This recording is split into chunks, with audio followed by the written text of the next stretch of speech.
আসসালামু আলাইকুম।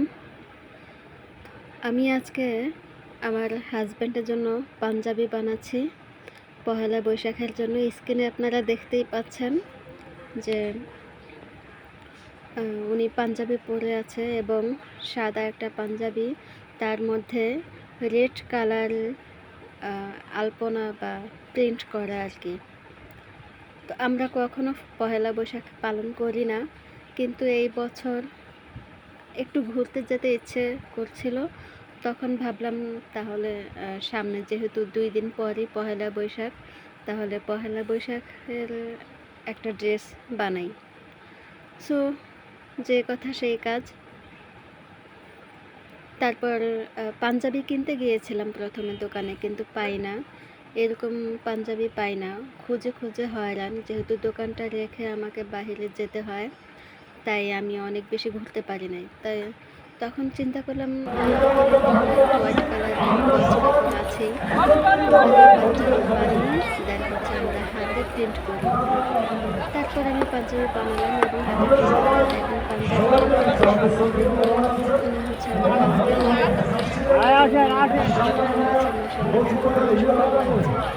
পহেলা বৈশাখ পালন করব সেই খুশিতে না বা সেই সুবাদেও না, মানে একটু ঘুরতে যেতে ইচ্ছে করছিল, তাই বানালাম। এটা হচ্ছে আমার ড্রেস, আর আমার হাজব্যান্ডের পাঞ্জাবি তো দেখতেই পেলেন কত সুন্দর। এই প্রিন্টগুলো করেছে আমার বোন, ছোট বোন তানিয়া। ওকে আপনারা ভিডিওর প্রথমে দেখতে পেরেছেন। সো পহেলা বৈশাখে অনেক ঘোরাঘুরি করলাম, সো অনেক মজা করলাম। দেন আসার পথে আলপনা করছে একটা ভাইয়া, তো আমার ছোট ভাই ও আলপনা করতে চায়, তারপরে ওকে আলপনা করিয়ে দিলাম। শুভ নববর্ষের একটা আলপনা ও করলো এবং আমার ছোট বোন, 2 ভাই বোন ওরা করলো আলপনাটা। ও হচ্ছে তানিয়া। আমার হাজব্যান্ড এবং আমার জামার যে প্রিন্টগুলো ওর হাত দিয়ে করা। ও খুব ভালো ড্রয়িং করতে পারে।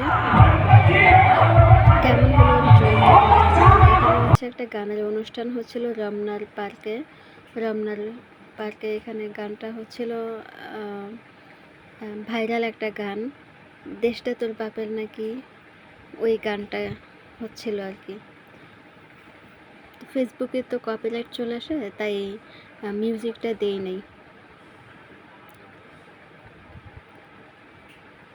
সো পহেলা বৈশাখে মোটামুটি আমরা ভালো সময় কাটালাম। আমাদের এখানে আসার ইচ্ছে ছিল না, আমরা যেতে চেয়েছিলাম মাওয়া ঘাট, কিন্তু সময়ের জন্য আমরা আর যেতে পারিনি, কারণ মাওয়া ঘাট যেতে যেতে সন্ধ্যা হয়ে যেত, আর সন্ধ্যার টাইমে ওখানে গিয়ে কোনো লাভ নাই। আর মাওয়া রিসোর্টে আমরা যেতে চেয়েছিলাম, দিনের আলোয় ওখানকার যে স্পেসগুলো, ওখানকার ভিডিও ফুটেজগুলো খুব ভালো আসতো। অন্ধকারে গিয়ে আর কি ভিডিও করব, এই জন্য আর ওখানে যাওয়া হয়নি। তো দেন হচ্ছে আমরা গুলিস্তান, ওখানেই আমরা নেমে গেলাম, নেমে হচ্ছে রমনা পার্কে ঢুকে গেলাম।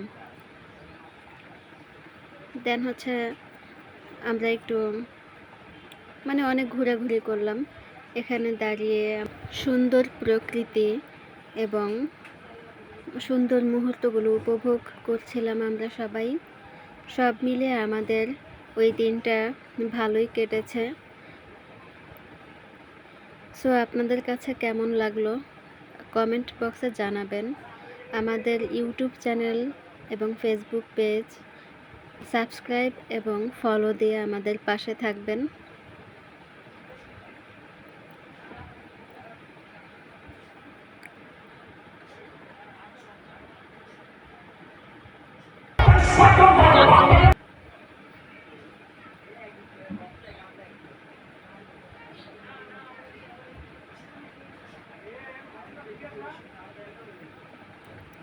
আমাদের ভিডিওটা যাদের ভালো লাগবে তারা কিন্তু আমাদের পেজে ফলো দিবেন এবং লাইক কমেন্ট শেয়ার করবেন।